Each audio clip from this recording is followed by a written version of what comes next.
এই সুবিশাল কলা মন্দিৰ অসমৰ সাংস্কৃতিক নৱজাগৰণৰ দুই পুৰোধা জ্যোতিপ্ৰসাদ আগৰৱালা আৰু বিষ্ণুপ্ৰসাদ ৰাভাৰ বাবে উৎসৰ্গিত। এতিয়া আপোনালোকক মই দেখুৱাব খুজিছো এই সুবিশাল প্ৰেক্ষাগৃহ ৫,০০০ লোক ইয়াতে বহিব পাৰিব। ৫,০০০ লোক 5,000 মানুহে ইয়াত বহিব পাৰিব আৰু পূৰ্ব ভাৰতৰ এইটোৱে হৈছে আটাইতকৈ ডাঙৰ প্ৰেক্ষাগৃহ। মই এইফালেও দেখুৱাইছো আপোনালোকক। এই গোটেই প্ৰেক্ষাগৃহ ৫,০০০ লোক ইয়াতে একেলগে বহিব পাৰিব। ৫,০০০ লোক আমাৰ কোনোবাই যদি কেতিয়াবা ভাবে যে নহয় মই ২৫০০ মানুহেদি অনুষ্ঠান পাতিম, বেলকনিৰ ২৫০০ আমি ব্যৱহাৰ নকৰিলেও হ'ব।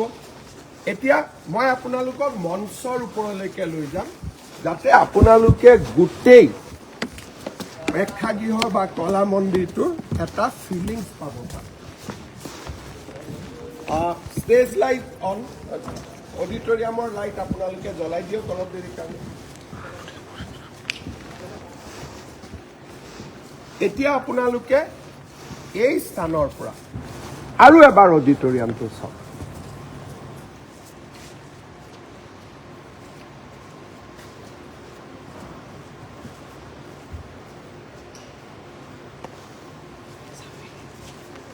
এতিয়া মই আপোনালোকক অডিটৰিয়ামৰ যিখন এৰেনা বা যিটো ষ্টেজ তালৈকে মই লৈ যাম আৰু এই অডিটৰিয়ামৰ ষ্টেজ যিখন ষ্টেজ আমি বহুৱাইছোঁ তাৰে মই কেন্দ্ৰবিন্দুত উপস্থিত আছোঁ।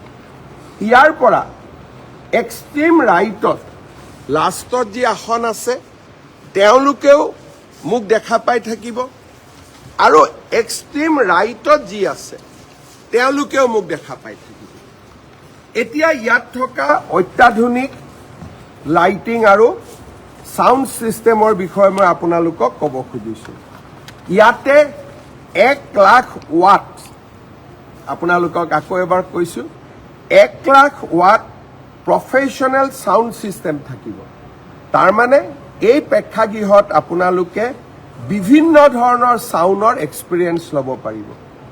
ইয়াৰ পিছত যেতিয়া প্ৰেক্ষাগৃহত মই অনুষ্ঠান পৰিৱেশন কৰিম স্বাভাৱিকতে গোটেই লাইট ষ্টেজত থাকিব আৰু দৰ্শক বহা লাইটবিলাক আমি নুমাই দিব পাৰিম। আপোনালোকে চাব এতিয়া আমি ষ্টেজত আছোঁ আৰু গোটেই হলটোৰ লাইটবিলাক এতিয়া আমি অফ কৰি দিছোঁ।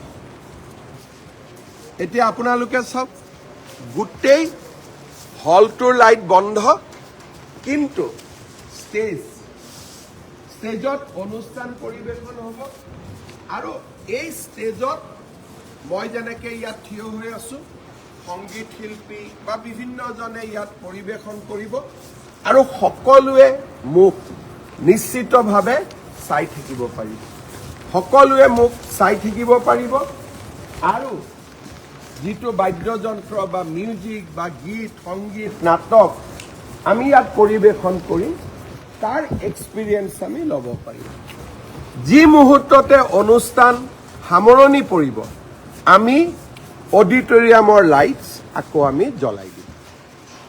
এতিয়া আমাৰ যাবৰ সময় হ'ল, গতিকে আমি অডিটৰিয়ামৰ লাইটছ আমি জ্বলাই দিম। এই অডিটৰিয়ামত আৰু আমি কেইবাটাও দিশ সংযোজিত কৰিছোঁ।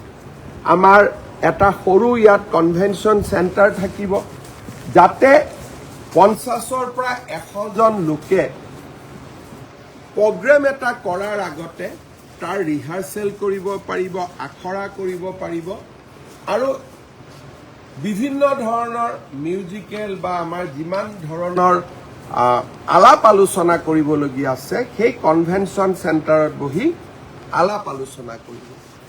এই অডিটৰিয়ামৰ লগতে আমি এটা সুন্দৰ কনভেনশ্যন চেণ্টাৰ বনাইছোঁ আৰু লগত যিসকল সংগীতজ্ঞ আহিব তেওঁলোক থাকিব পৰা আমি এটা অতিথিশালাও নিৰ্মাণ কৰিছোঁ। মই আপোনালোকক এতিয়া অতিথিশালালৈকে লৈ যাব বিচাৰিছোঁ আৰু অতিথিশালালৈকে আমি যদি যাব লাগে আমি বাহিৰেদি যাব লাগিব ওলাই পেলাই কিন্তু আমি আপোনালোকক অতিথিশালাটো দেখুৱাবৰ বাবে আমি চেষ্টা কৰিম